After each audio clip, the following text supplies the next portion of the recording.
Morning everybody, thank you for joining us for this morning's webinar, Connect to Thrive, Courting the Customer. We'll hear from our marketing expert Jackie Cook of CQ Strategic Marketing and Angela Taylor of AT Management Solutions.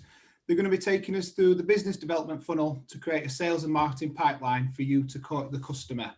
A little bit about the speakers. I know they're going to touch on it a little bit more in terms of who they are, but a little bit of an introduction from my side of things. Jackie is a fellow of the Chartered Institute of Marketing and has over 20 years experience working with all types of businesses across various sectors. Angela has 25 successful years of helping businesses grow through building successful sales strategies and funnels. Therefore, throughout this webinar, you're hopefully in more than capable hands when it comes to this specific topic. So before I pass over to Jackie and Angela, I just want to let you know that we're recording this webinar. We do this so we can send it out to our network afterwards, and so delegates can recap on certain sections that Jackie and Angela will touch on. All participants will be muted except for our speakers. However, if you've got any questions, we want to keep it interactive as possible. So pop them in the conversation chat box or raise your digital hand as we go. Jackie and Angela are more than happy for questions to be asked, to put them on the spot, so to speak. So thank you, everybody. I'm now going to pass over to Jackie and Angela, who will get us started. Thanks. Thank you, Shane. So let me just share my screen. Hopefully this works.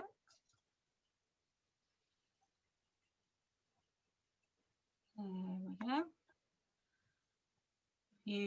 Can you guys see that? Yep, Shane's nodding. Mm-hmm. Good. So, welcome to today's presentation.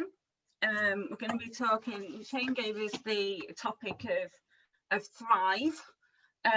So we went away and came up with what we've got today. So connections is a major factor in business. So it's all about connecting to thrive and courting the customer. So that today we will be talking to you about the business development pipeline, what marketing and sales activities you need to be doing at each stage to keep in touch with your existing and potential customers. And obviously, given the challenging times we're currently in, because, you know, always good to do this presentation on the first day back in lockdown, then good communication's even more critical for building long-term working relationships. So, as Shane said, just a little bit about Angela and myself. So, I set up my own marketing consultancy 8 years ago.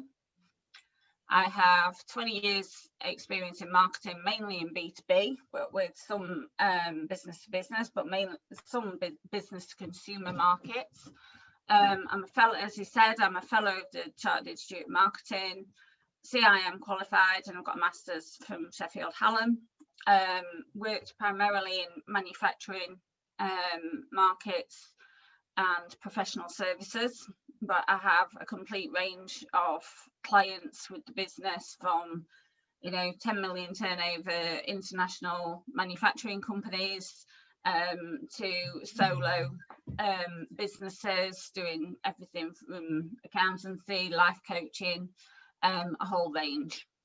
So over to Angela for a little bit about her. Right, so I'm Angela Taylor. I've worked in sales for over 25 years, and I've predominantly worked in sales and strategic development of the businesses I've worked for.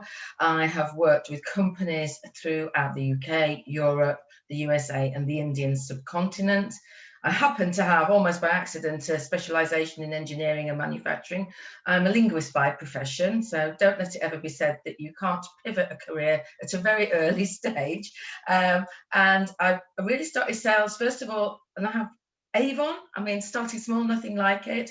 And then I've literally specialised in castings and forgings and white goods, so pretty diverse range of manufacturing. So very B2B, but more recently, now I'm working for myself with a much wider range of companies.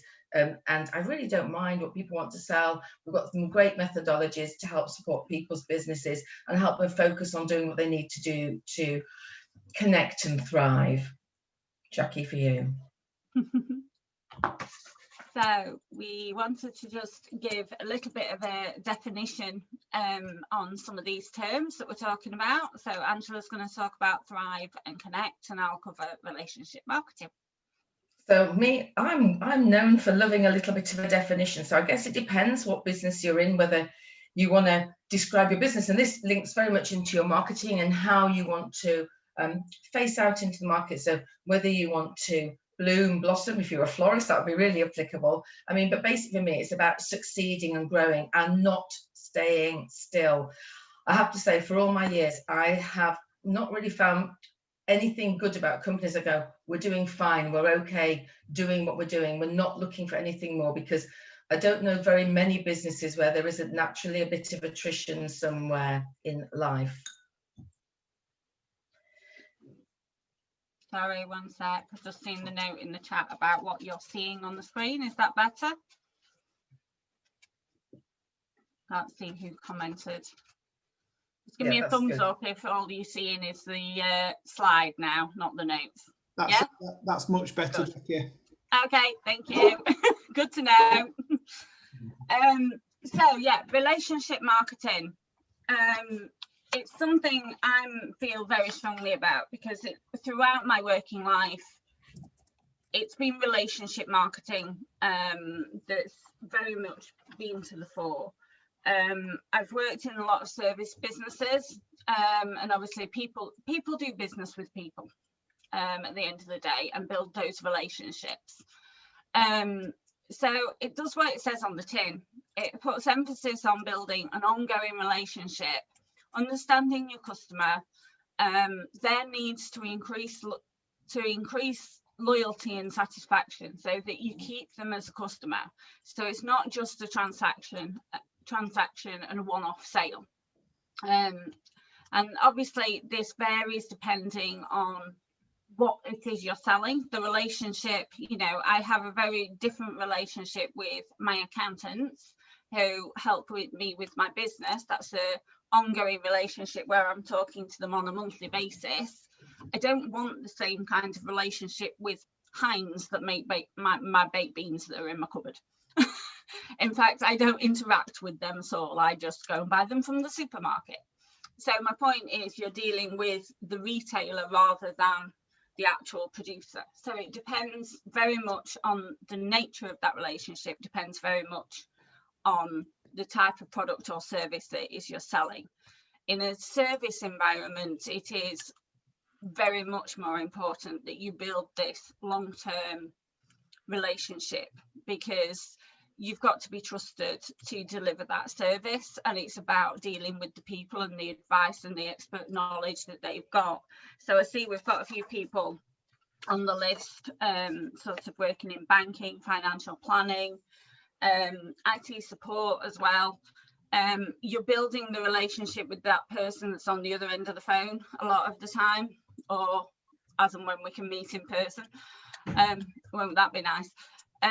So that you're trusting their knowledge and their experience. And so you need a good relationship and to have built trust with that person. Back to Angela for the connect. So connections, I think most of us agree our whole lives are built on connections, both in a very personal sense and also in relation to what we do as our businesses. Without any connections, we're an island. And let's face it, we've all got experience of self-isolating over the last few months, and we're just kind of doing a bit more of it now. And I think we've all got experience of how that feels. And you don't feel as great when you haven't got a real good abundance of connections. And I think home working has made this a bit more difficult. You know, people are missing those catches up while over coffee and sharing thoughts and observations. And working remotely has made us all change quite a lot in how our connections are being built. And when you're looking at particularly developing new businesses, how are we going to connect? It's not as easy at the moment, and certainly not at the moment to do those face-to-face meetings except via Zoom. And there is the virtual element to that, for me, still isn't quite the same as being in the meeting room with a client or a customer. I think the same would be is in a shop versus an online proposition. I think the whole connection is very, very different. And So it is really about how do we make these connections, be they old or new? How are your teams and your people working on building new connections and retaining your existing ones and keeping them healthy and nurturing them? And then what do we do and how do we enhance our connectivity to help us thrive? Because, you know, we are surviving this, and we need to make sure that our future thrives, because our businesses need to be here for the tomorrow, not just for our customers today. And I think it's about taking that slightly longer term look as well. I know we're all very in the minute and we're going to be in it for a month, but I think there's a lot of opportunity for us to go out and connect at the moment. So Jackie, for you. Yeah.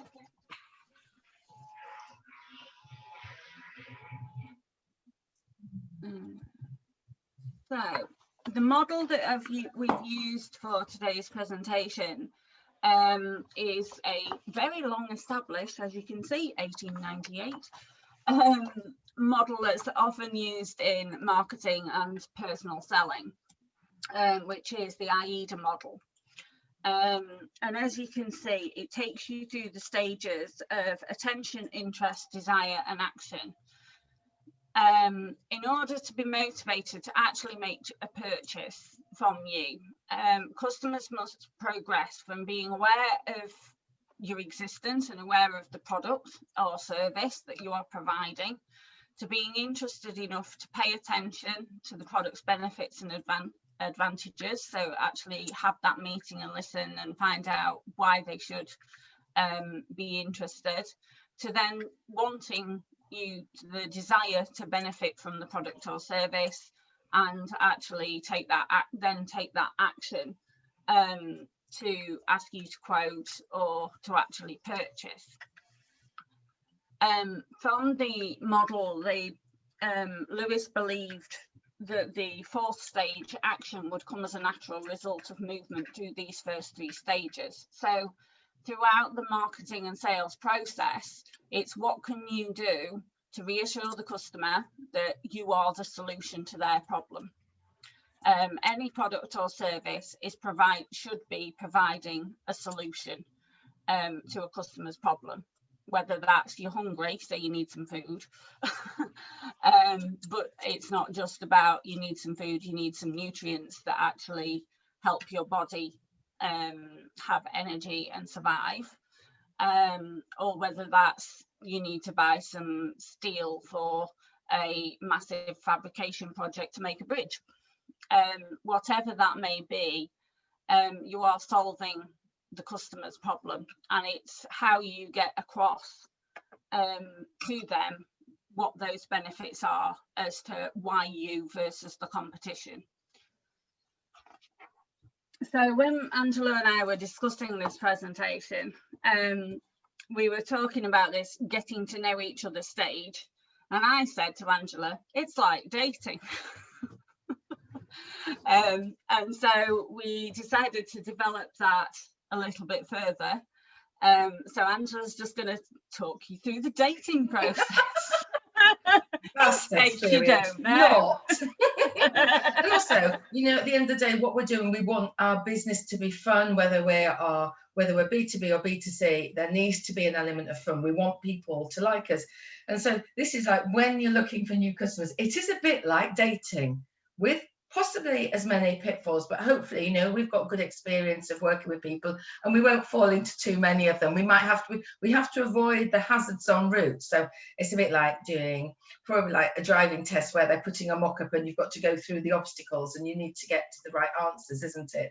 And this is where it's really important to get it right, not just sort of in who you're introducing yourself to because you're looking for something that's worth investing your time in, but also about pitching at the right moment, because I think we'll all have experience of rejection of one sort and another. And it doesn't have to be personal rejection. You know, you can have that flat no when you go into a shop. No, we can't do this. We haven't got that for you. We haven't got a solution for you.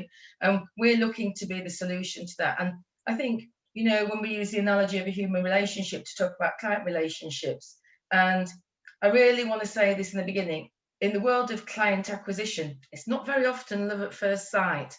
And unless, of course, anybody's got a fabulous story to share, then please do. I'd love to hear some of those.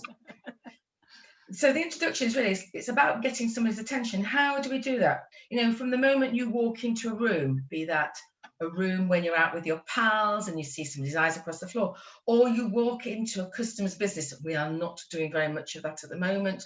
We're doing it in the very virtual sense, and we're doing it on screen. And it's how do you grab that person's attention at a virtual meeting? You know, if you were doing it on a dating thing, it's that swipe left or swipe right. Let's face it, we all want to be swipe right. We don't want to be the swipe left. So it is, what are you saying? What is your very, very first impression you're going to make? And, you know, the few seconds that you get to make that are so critical in the eyes of, you know, your customers. And I think, you know, if you're doing an exhibition or a Zoom in a webinar, whatever it is, it's, are you sort of making good contacts? How are you doing that? And when you're talking to people on a networking thing, have you looked to see who might be there that you're going to be talking to? Who's your target audience? And then you get to that first conversation, don't you? The bit that we like. Not quite the first date, the first conversation. You've not actually got that far yet.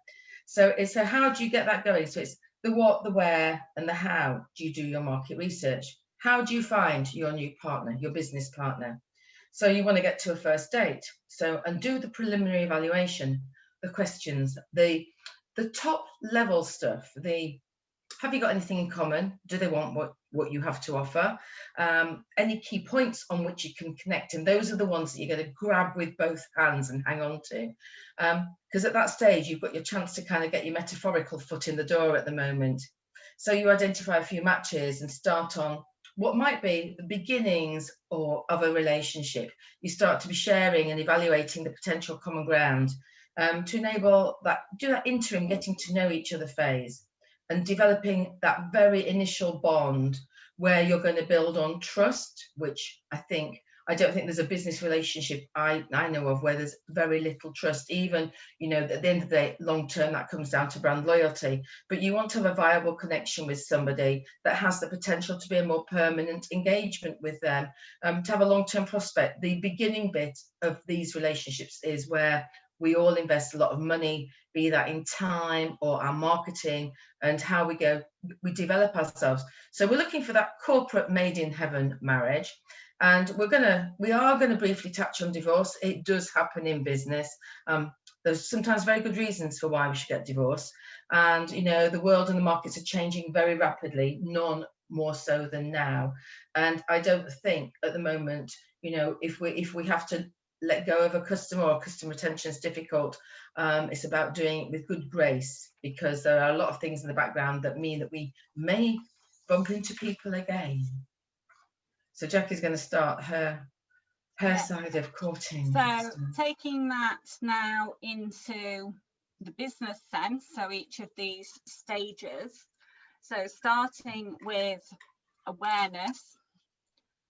Where's my slide gone? That's it. That's the one I wanted. So what does courting the customer look like in a business sense? So here I've outlined some of the activities that you might be doing at each of these stages in the process. And this is by no means a set process. It's not set in stone, but it just should give you an idea of how those interactions will change as you go down the funnel, as you get to know that person, as you get to know that business and you find out more about them. So initially, but the other thing to say here is how marketing and sales really need to work together. It's not always the case in some organizations. I've seen things where they go wrong. So we need to have a joined up approach between what marketing are doing and what sales are doing. We don't want marketing to be, we need to have a really good understanding of who the customer is, who the target market is, what the segments of those markets are. So if, to put it in an industrial context where Angela and I have done a lot of our work, what somebody needs in the oil and gas market, whereas what they need in the medical market might be completely different. They might have different needs, they might have different timescales, or it might be different quality standards. So you need to be addressing those things in your marketing up front so that they know that you can do all all the compliancy bits as well. So your advertising, your PR, branding, awards, all that sort of stuff at the beginning, and then working down the funnel. So some of the things I've seen where sales and marketing aren't working well together would include not asking where the sales leads come from. I mean, it's a fundamental, which I've seen quite a lot, but then you're getting, as marketing, you're getting asked to prove which of these activities is working. You know, advertising, for example, you can spend an awful lot of money on advertising. You need to know which bits are working. So is it that particular trade magazine, or is it the local press, or what is it that's working and giving you those leads and that awareness? If we don't ask where that lead is coming from, then we don't know which bits are working. If back in the day when we did trade shows and exhibitions and could actually go see people in person, although some are now moving online and we're having virtual exhibitions, if you've got somebody that comes to your stand and is interested, make sure you're following up on that. That is something I've seen in some of the companies I've worked with, is they spend all this money going to the exhibitions, and then they get back to the office, and because they haven't had that dedicated salesperson, somebody has not then followed up on that lead. It's just got, you know, they've put it on the desk, on the end of the desk, and then they've got on with the day job. So that's another example of where sales and marketing really does need to work hand in hand. But also from a target list point of view, if sales are targeting a particular specialism, a particular sector, particular type of person, marketing needs to know that, because that needs to influence where we might be doing the advertising, or who we're targeting, who's on that list for our e-shops, etc., who we're following on social media. All of those things can be influenced from the knowledge that we've got. So, you know, if Angela's made a sales call and found out that that particular company is not interested and not likely to be interested because they haven't now got that piece of equipment that needs what you're selling, feeding that back to marketing is useful information, because then we can take them off the list so we're not bombarding them. So to go into a bit more detail about that first stage of awareness, some of these are the things that I would be looking at to build awareness in the background of who you are and what product and service you are offering. It's about building your brand presence. It's about getting people to be aware of your expert knowledge, starting to promote the benefits of the product or service that you're offering, and there's various ways to do that. Advertising would very much depend on your budget, because obviously you can spend an awful lot of money. It can also not be relevant. So it's about making, as with all marketing, it's about making sure you are focusing on who the customer is. So it's about where the customer goes, not where you think you should be selling it. So there's no point. I had a customer who sells print finishing equipment, very technical product, to a very specific audience. They had a previous marketing agency years ago getting them to advertise in the Financial Times. I was like, why? It's not relevant. I was like, well, surely we should be advertising in Print Week. You're selling to printers. The printing companies are reading the trade press, not necessarily the national media. So it's about being focused with those activities so that you are getting the best results. PR, not sure if everybody's aware of the difference between advertising and PR. So advertising generally is paid for. That's your paid for, generally more of a something like this, that is a designed advert as opposed to an article. So a PR piece would be an article, so a blog article, a piece that talks about your expertise on a particular topic, or it could be some news about your company, that you've won this new contract, or you've got a new case study.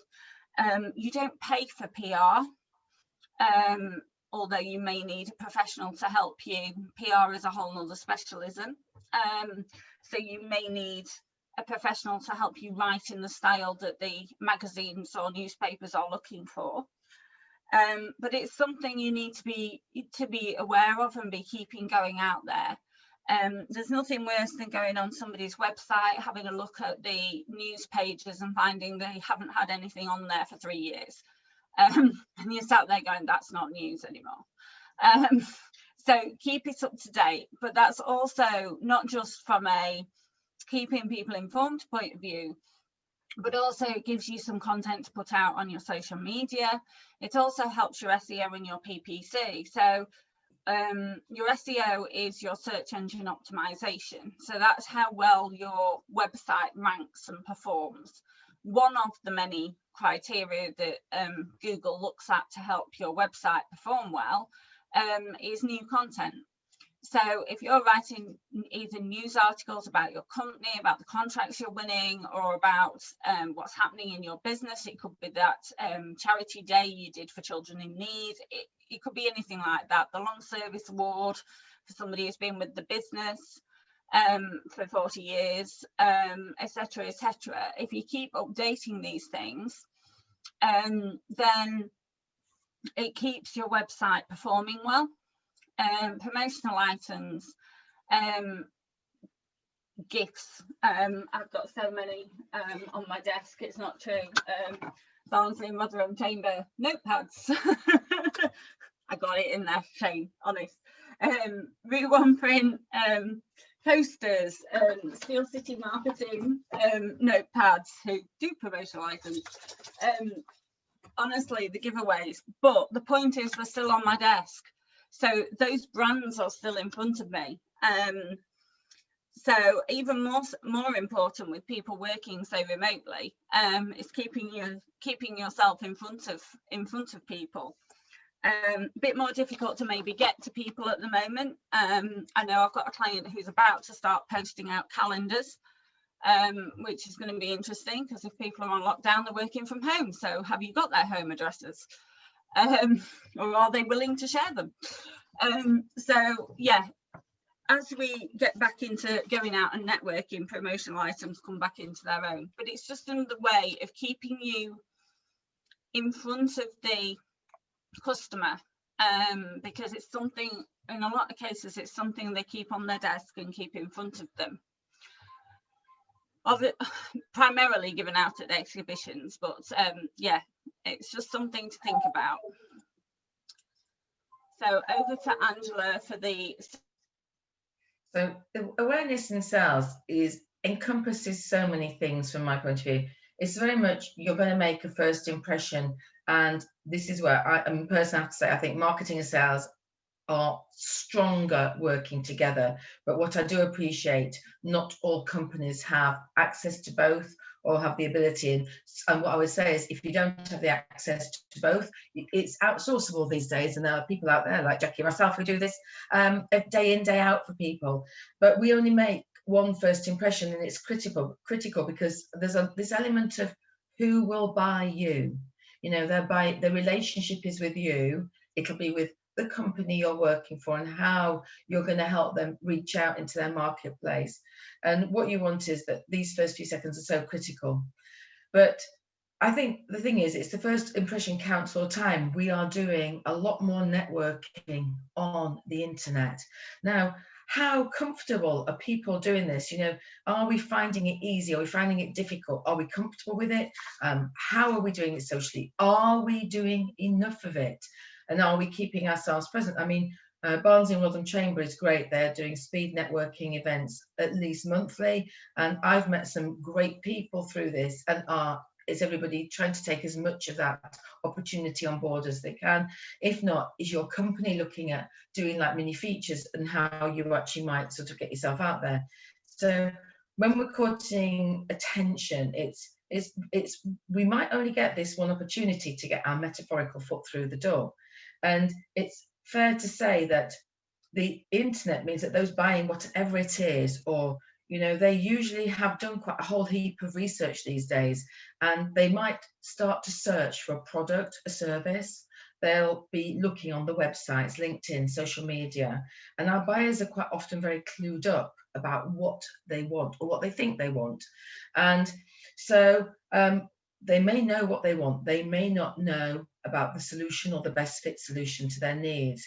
And I'm sure we've all had, one of those prospecting calls in our lifetime. You answer the phone and you're thinking, I don't normally answer my landline because I don't know about you, I don't really use mine very often these days. But I did the other day, and it's, hi, I'm Rebecca. I understand you've had a car crash. And I thought, that's really interesting. That's not a good first impression to make, because I've actually had 10 years of accident-free driving, which I'm quite proud of. And it is like, where do you take that phone call with people? I think we've all had the misinformed first contact, and I always make sure I take the name of that company, because I'm actually never going to deal with them again. So it's like making sure you don't damage. I understand there's a lot of these cold calling companies, and this is the way they work. And I do always then point out to them, actually, my landline is on telephone preferencing servicing, and they shouldn't have called me, which seems to make them disappear at the speed of light. But it is about this first impression. How are you going to make it? I mean, effectively, your message is going to be your flirtation to get the attention of the right or the most appropriate person to get you to that first date or meeting, and so that you can actually start a more lengthy, slightly more involved conversation. You really want to sort of find out about your prospects. You want them to make them aware of your company, your brand. It's your introduction, and it's where you're going to take every opportunity to learn about them and what they want, what's missing, where do they need help and support. And this gives you the chance from here on in that you focus is on them and their business. It's very much about being customer centric. It's absolutely at this stage not about you, what you can do for them. It's very much about what do they want. You want to get them in your pipeline, and you don't really want to have somebody in your pipeline for more than a couple of conversations. If you're not going to be able to do business together, you may want to keep them for a referral. But I would say is do this bit as painless as you can. You know your product, and what you're trying to do is but really find information from these people. People used to wander onto exhibition stands, and how many times do you find it's actually your competitor? When you're in networking things, how many people are your real focus, and have you looked through everybody to see who you should be taking the opportunity to connect with? We're all taking time in our day to get those introductions. And I think the thing is, what is the best way for one company to do their awareness isn't the same for another. And the medium that we'll use will be very different depending on your business ethos, your type of business, and how do you prefer to promote yourselves, and for what reasons. What story do you want to be able to tell them about you when you've gleaned enough information from them? And how can you take what's going on in the world around you and use that to help promote your business as well? This getting their awareness. Are you going to go down I always think the toughest route is cold calling. Statistically, it is still the least effective, as you may know from those phone calls you get from somebody wanting to help you with a claim or to sell you insurance. But sometimes their timing is perfect, and it is the moment when you want to renew your home insurance or your car insurance. Are you going to look at doing very planned, focused marketing investigation to reach some targeted customers, so you can start to develop some contacts that are very or much more likely to want to engage with you at some point in the future? And how are you going to connect with them? Are you going to do it virtually? Are you going to do some person-to-person calls? And of course, you've got the element of getting through reception. Obviously, these days, reception actually often isn't there at the moment. And so you've got the added bonus of difficulty of how you're going to find those people. Exhibitions, I guess, has anyone done a virtual exhibition over the last few months, over the summer? They're starting to become more prevalent, and I believe for the next 6 months we will see a growth in potential online exhibitions. But how do they engage with you? How do you get people to attend? Are people doing virtual conferencing? I've seen quite a lot of that recently. And how are you going to get yourself involved in that? How are you going to get that awareness out there? And I think the thing is, if you're doing these types of new out there virtual marketing, how comfortable are you with it? Is it an area that you need to work on? It's very much likely to become the new normal, particularly well into 2021. And I think, if you do these virtual conferencing, networking, when you've done the call, did you get what you wanted from it? Be a bit analytical about what you're doing. I always say my favorite is personal recommendation, and there is really nothing better than somebody who's an advocate of your business and you've got them on your side. So these new connections, they're going to be your sales funnel, your pipeline, the lifeblood of your business. And how are you going to approach this? What tools do you want to have in your armory, or what have you got in your armory? How are you going to manage, report, and monitor your progress? Do you have CRM systems or an Excel spreadsheet? For smaller companies, do you manage this with internal or external resources? And if you've got internal resources, how have they had to adapt to their skill set to this more remote way of working? You know, for some people, this will be the very first time they've done it. I think people seem to be getting more comfortable with it, but it's always really nice to just check your staff are still happy and confident with it. I think I'm going to say the millennials are probably going to be way more comfortable with it than some of us are, but we're getting used to it. And, you know, do they want training programs? But the first impression only ever happens once, so really make sure it counts. So Jackie's going to sort of move on to the interest side when it comes to marketing. So how we're going to actually develop that, making it count to being something that starts to have some preliminary interest and some developmental stage to it. Yeah. So as we move down the funnel and move on to interest awareness, some of that may be sponsorship at the rugby. It may be just that general brand awareness. And then as you move down the funnel, you're going to get into more detailed conversations.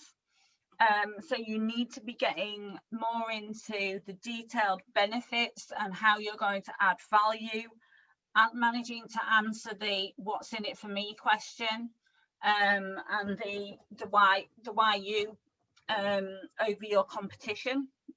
So as you get into some of the more detailed areas here, so you've got your website that should be able to answer a lot of these questions. You should have your brochures should as well, the e-shots or e-newsletters, whichever term you care to use. Many different versions mean the same thing. Exhibitions, trade shows, virtual exhibitions. That's where you can start and have the more detailed conversations that really start to get across the features and benefits of what your service or product provides, and what's different about you. And it's remembering that, trying to think from the outsider's perspective. A lot of customers, I find, they make assumptions, they have their own jargon, because you've worked in it for a long time, so you know what all those phrases mean. Try and put yourself in the customer's position. They may not know that. They don't know everything there is to know about insurance or IT, or accounts. So just remember to explain things in a way that somebody who isn't the expert that you are can understand, and think about the benefits to them, not just the features. So your product, you know, I recently, last year or two, changed to Xero accounting software.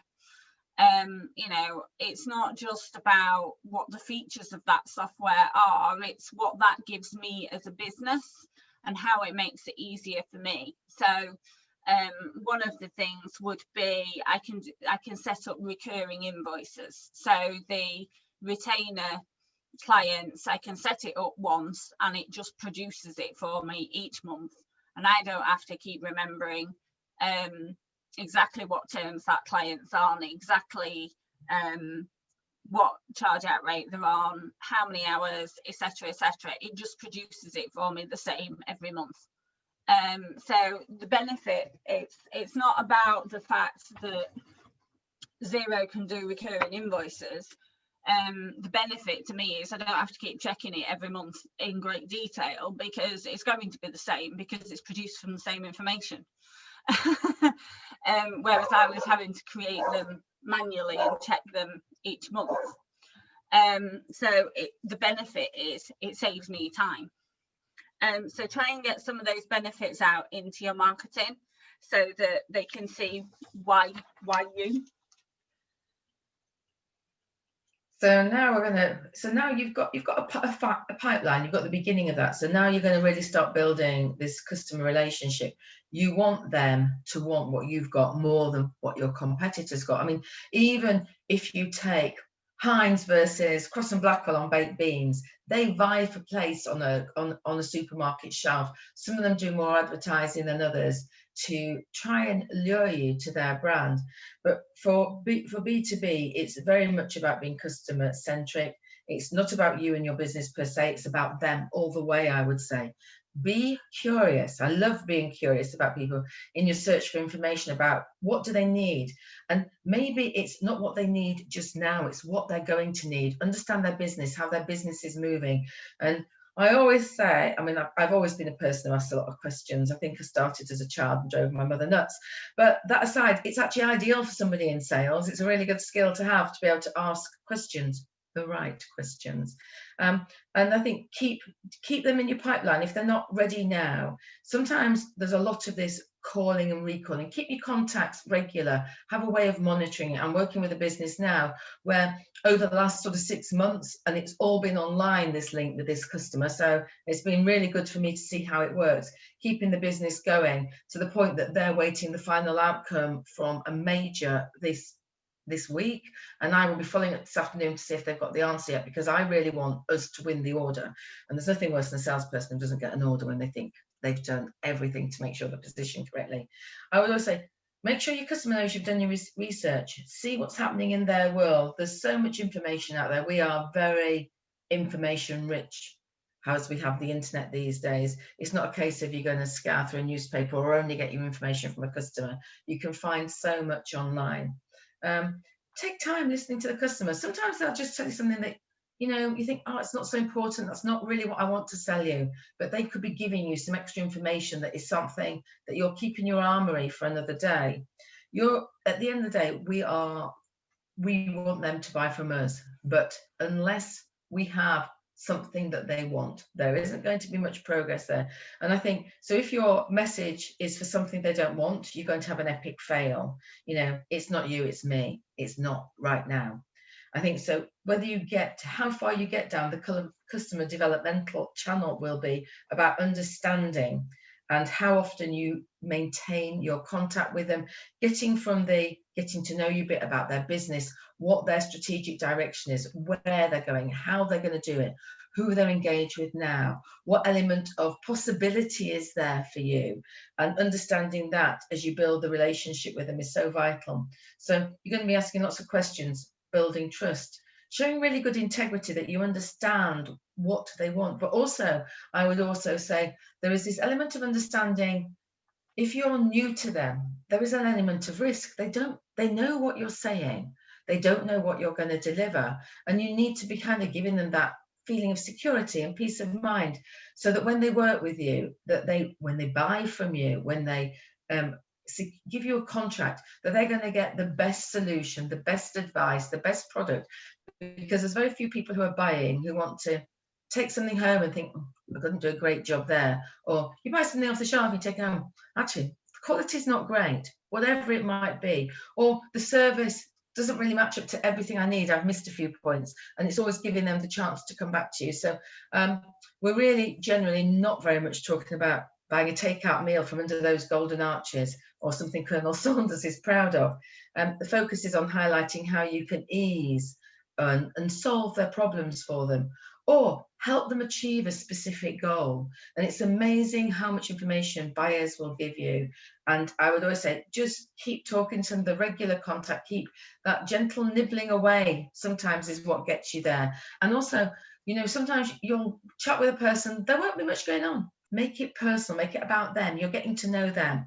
And those regular calls, I often say to them, look, we've had a few chats now. Obviously, at the moment, there's not much going on. How about if I call you in a month or 2 months? Are you all right with that? If they are agreeing to talk to you, you know that they've got this interest. And I think that's really important. And I would say, after you've done this, like, don't drop the ball. Sometimes the first no it's a no, not now. It's not a no, not never. So, or maybe if you didn't get your offer quite right, were they benchmarking you? And so this is where you keep the interest going. I always believe that patience is a virtue when we're trying to develop these new customers, and it isn't always as instant as we like. And we live in a very impatient day and age, but business to business things often take a lot more time than you sometimes think they're going to be. There's an interesting statistic that says really that it takes between 5 and 12 contacts to get a sale or onboard a new client. But of those 5 or 12 contacts, how many of those are happening in the digital space in your business? And we know that a growing group of B2B buyers are millennials. Where do they live their lives on the internet? So how much are you engaging through their preferred medium? Do people, even after all of this, and we come out the other side of coronavirus, because things will change, how are you going to keep your engagement? Are you going to go back to doing the visits you used to do? And personally, I still love the getting with your customer, going around their work, seeing what they're going on, the integration, and not just with the buyer, but with all the other people, be it a shop floor, the marketing team, the development team, the product development, the research and development people. And many businesses have those. So engage at more tiers. And I think it's very important that we sort of like look at all the platforms and realize that, this 5 to 12 contacts is two phone calls and not getting an order isn't a reason to be disappointed. It's a reason to really just put a bit more in, and you'll usually get quite a lot more out at the end of the day. So Jackie's going to move on to like hot, warm and cold prospects and the desire stage. Thanks, Angela. So at the desire stage, you really should be getting to know the customer by now. You've had, like Angela says, there's multiple contacts gone on.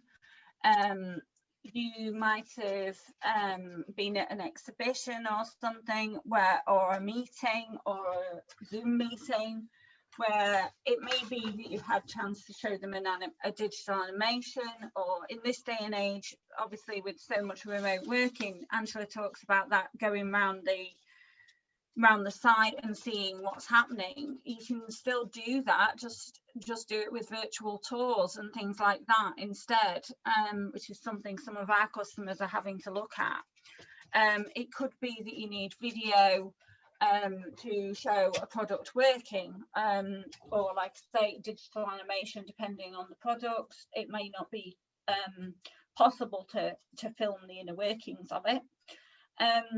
But a target program is something that sales and marketing should be very much working on together. From a target program perspective, I would want to be, from a marketing perspective, I would be wanting to look at identifying who the hot, warm and cold targets are. So cold might be a list of companies or individuals that you've had interaction that you fit your criteria.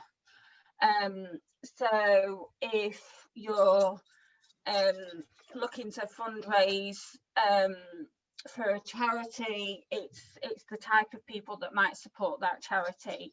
If it's IT support, you might be providing IT support within a certain geographic area. So you might be looking for customers that are businesses over a certain size within the South Yorkshire area.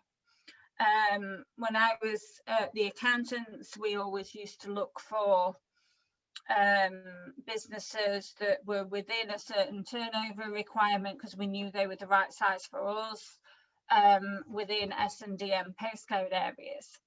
So there are databases out there where we could get those lists of who all those companies were. If you're members of the chamber, depending what level you're members, you can get onto members directories and find those types of businesses.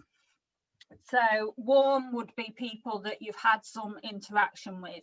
So you've had and got some level of interest. So they've come on your exhibition stand. they've clicked on a link from an e-shot, they've commented on your social media post, they've done something, they've engaged with the business in some way and expressed an interest. Hot would be those that you're actively talking to about a prospect at the moment. And it's about moving people through those stages. And like Angela says, it's not going to happen overnight. It's not a one-off interaction. And no doesn't mean no, it means not now. So it's about coming up with a plan for some of those people as to, so we're going to put them on a mailing list so that they get a monthly email from us. So that we keep in touch with them. We're going to then follow up with a sales call to make sure they've got it and was it of interest.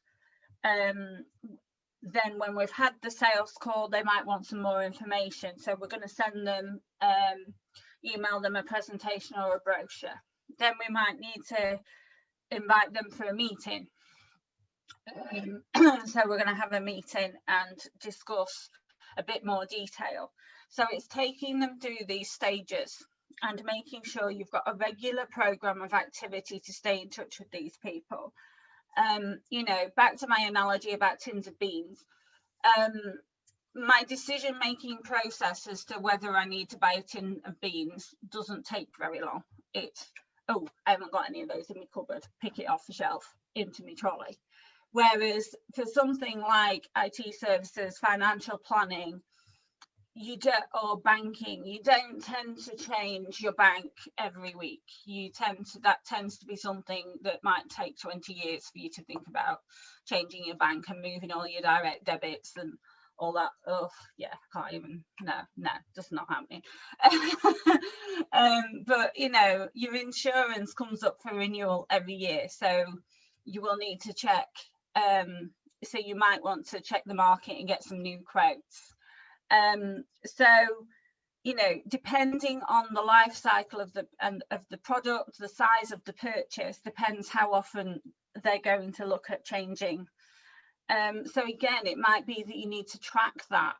So I know, such as, and I think we've got an insurance broker on here.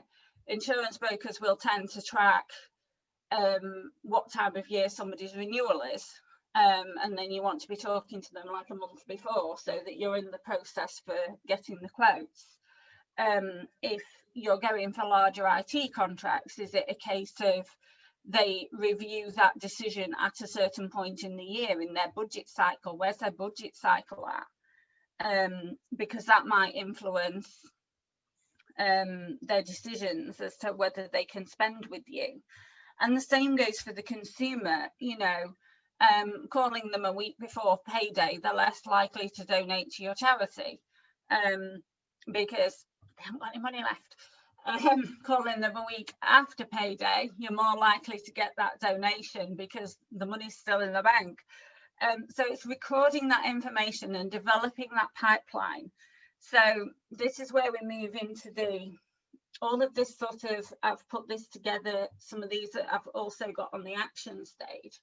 But the action and the desire, having that CRM system. So CRM, for those that don't know, it's customer relationship management.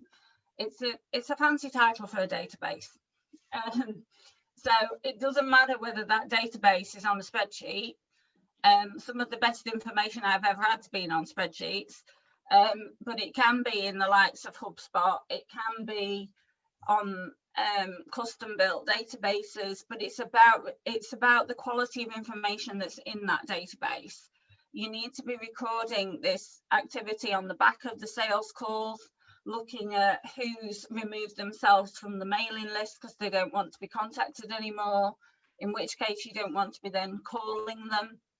It's about managing that flow of information, putting those notes back in after your sales call that says, I'm going to ring them again in 2 weeks. If you feed that all into your database, your marketing database, your CRM system, it will help you both from a marketing and a sales perspective of, ooh, one more e-shot might just tip them over the edge because yes, they were interested when we spoke to them. So it's about keeping that information together. Tender portals is something we'll talk a little bit about as well as we move through this, because depending on the type of work you're going for, it can be that everything's got to go out to tender. So it's a very formal process, but we'll cover that in a moment. Let Angela talk about the design So stage really, first. yeah, this is where we're going to get creative. You're going to be, at this point, you're going to start to look to add value. You're going to, I always think it's really good to share your knowledge, kind of give your potential client something, share something with them, help educate them so that your solution is their go-to choice. I don't know how many people you've ever watched Dragon's Den. Put it right there, didn't I, Jackie?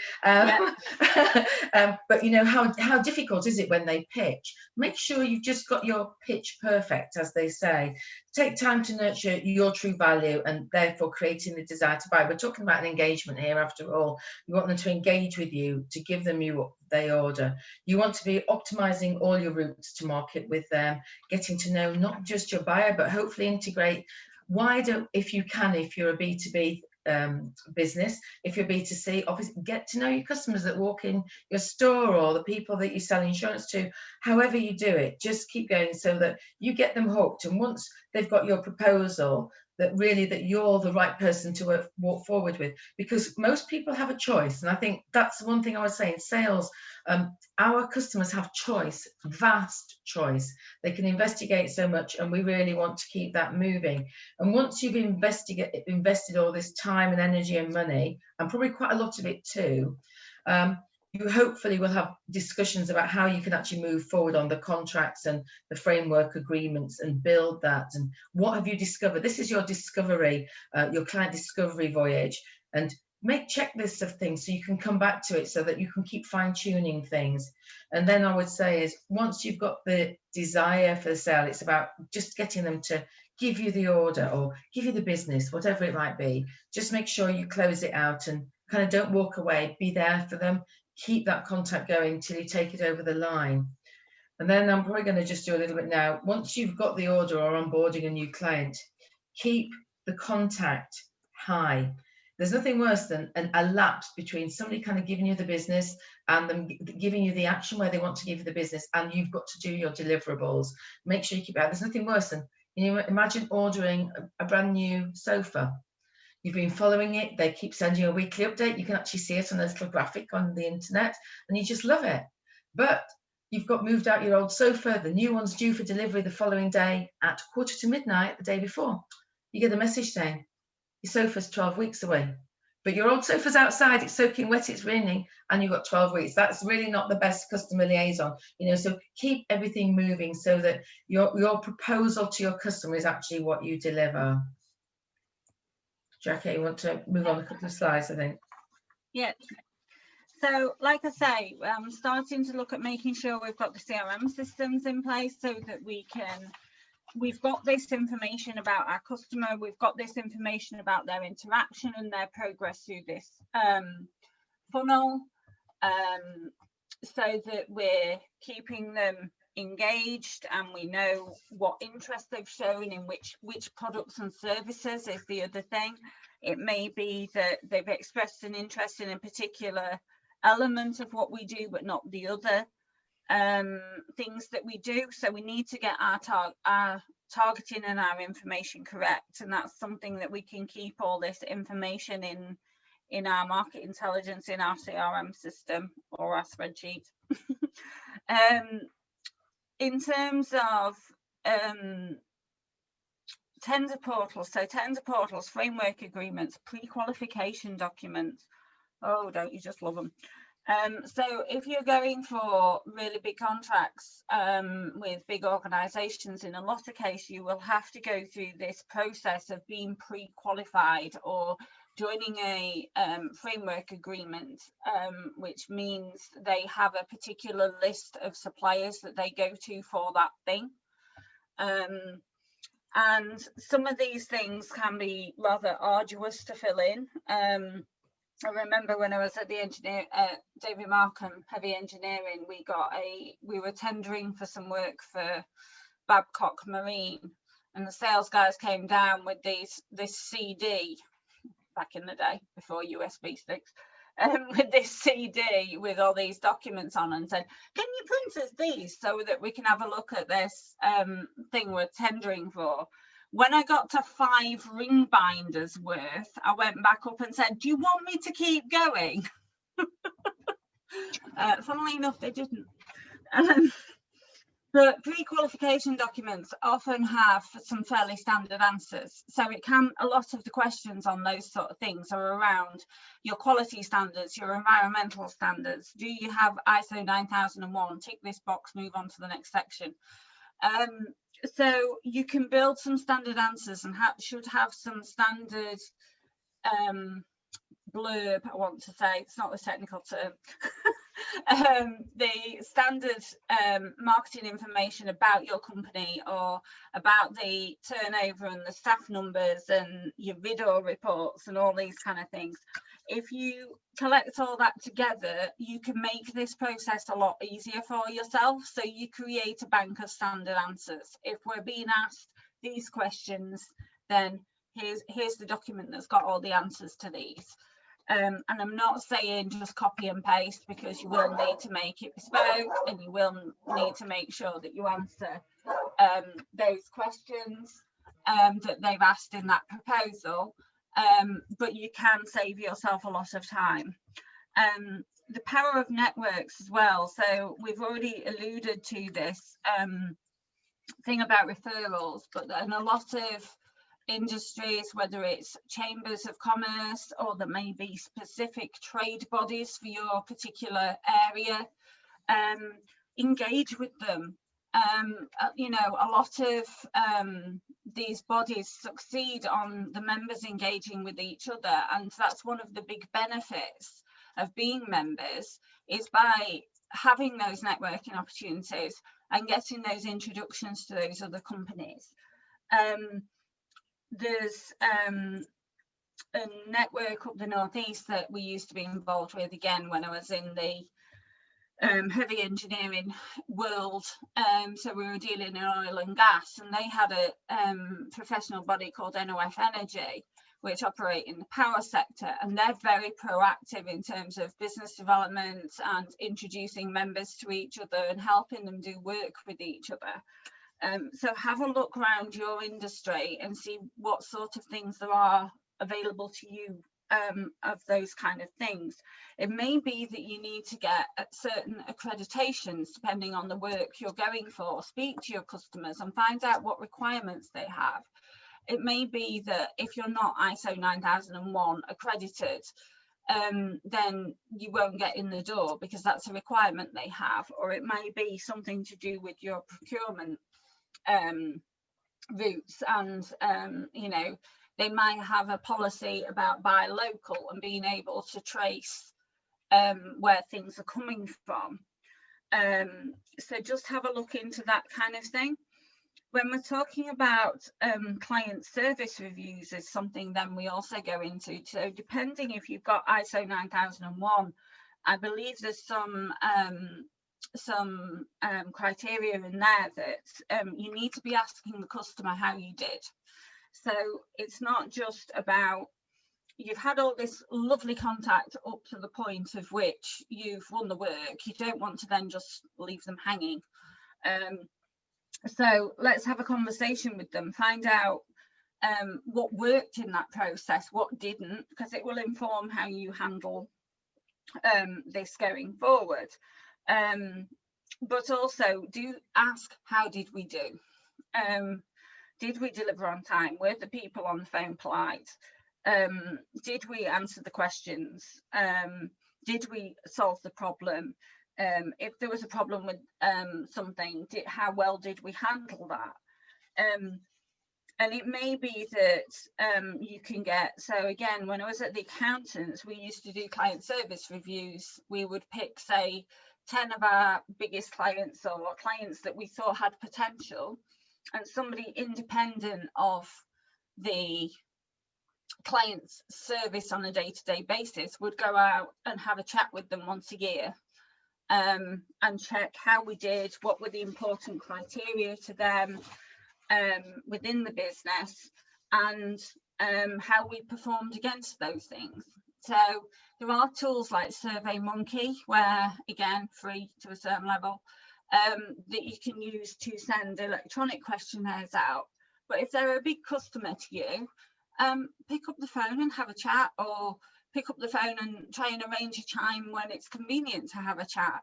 That personal approach and those discussions may just lead to questions of, oh, well, while you're on the phone, I need to talk to you about.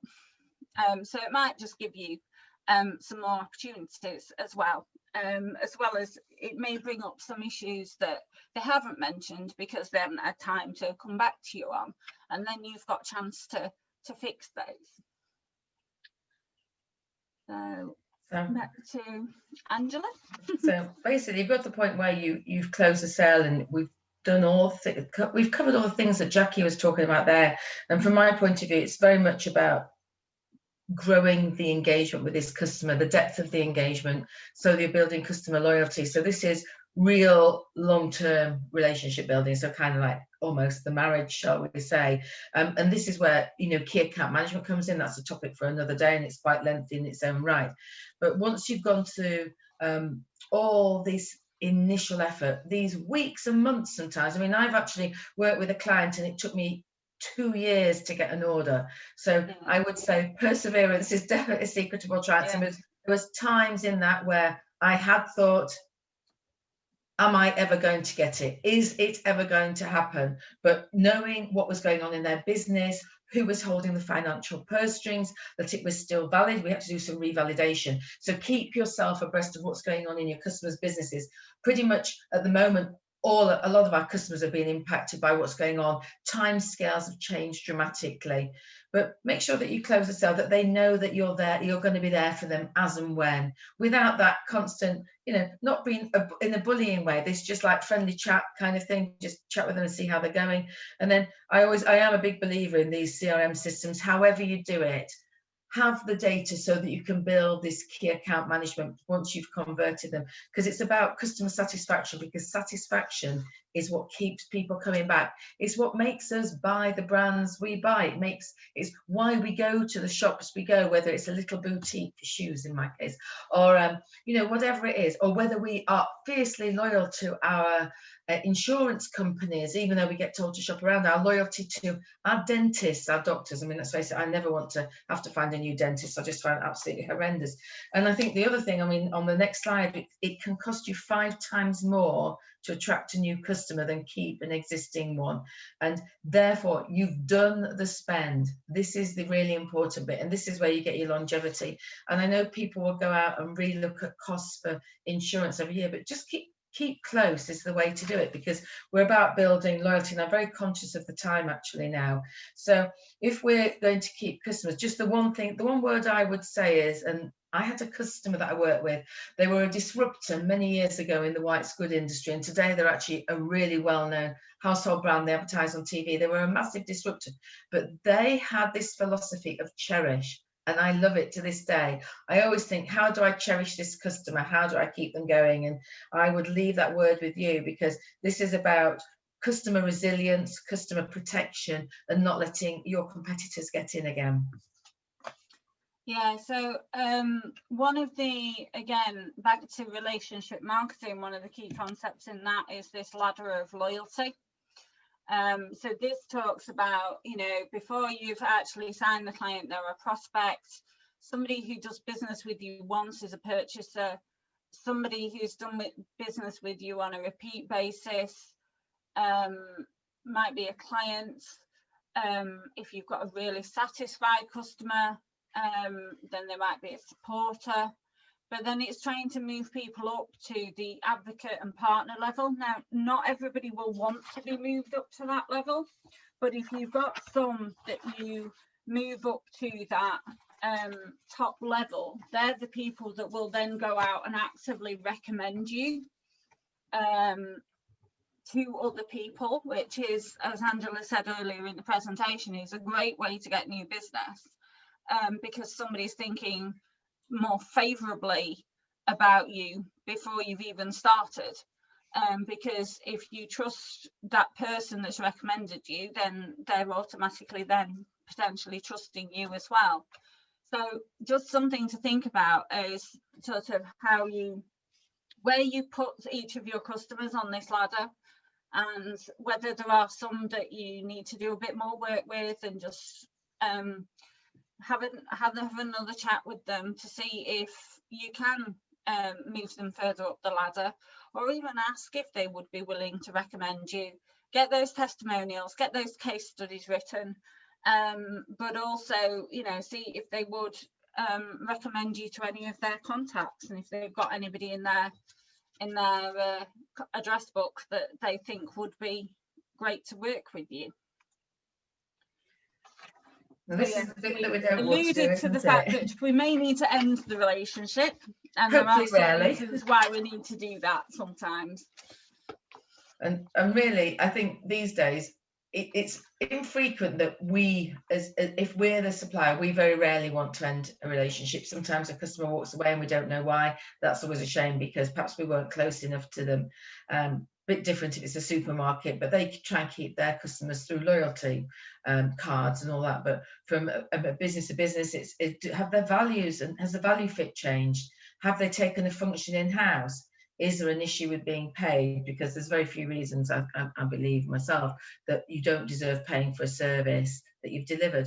Or have they had a change of ownership? There's been a lot of, over the last 10 years, lots of integrations of businesses merging. So their supplier chain, they've been shrinking it. How close have you been? And if you got eked out the door, now that they've resettled and restructured and repurposed their business, which is what's going on in a lot of places at the moment, how integrated are you in this restructuring of companies going along?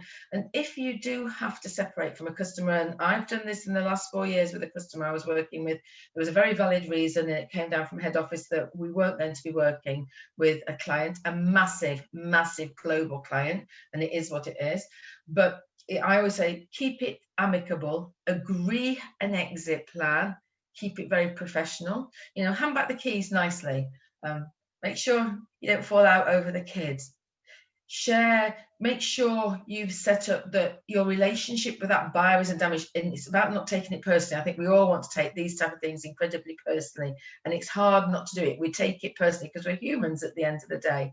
But my one thing is, and I have seen this throughout my career, workforces are more and more mobile in this day and age. We have the likelihood of a career for life.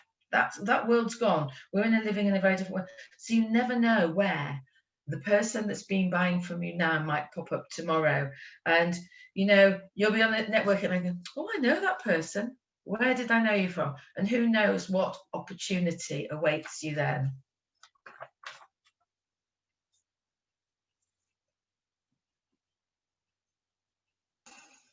I know we've overrun, but hopefully you found that useful. That's our contact details if you want to get in touch with us, if you've got any questions afterwards. Back to you, Shane. Yeah, thank you very much. And if we were all in a room with you, Jackie and Angela, you'd get a big round of applause. So you just have to bear with us that it's all over Zoom. So that doesn't look as good as that when we're in a training room. But thank you very much. I think there's some really good tips there shown throughout the sales funnel.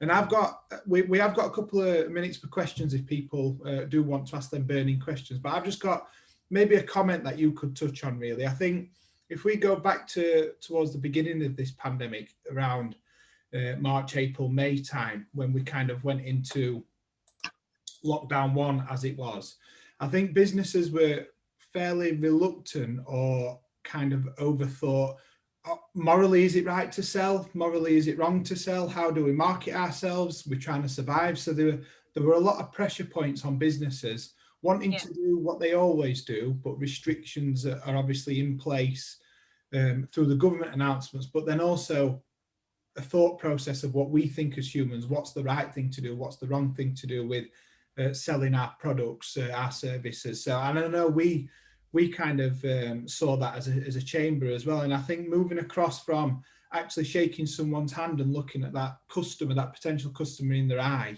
and understanding their buying process, we can't necessarily do that as well over Zoom or over Microsoft Teams virtually, is what I'm trying to say with that, really. So I think would you think it's fair to say that that the shift has changed, that businesses are now open to kind of conversations around sales, around think marketing, so.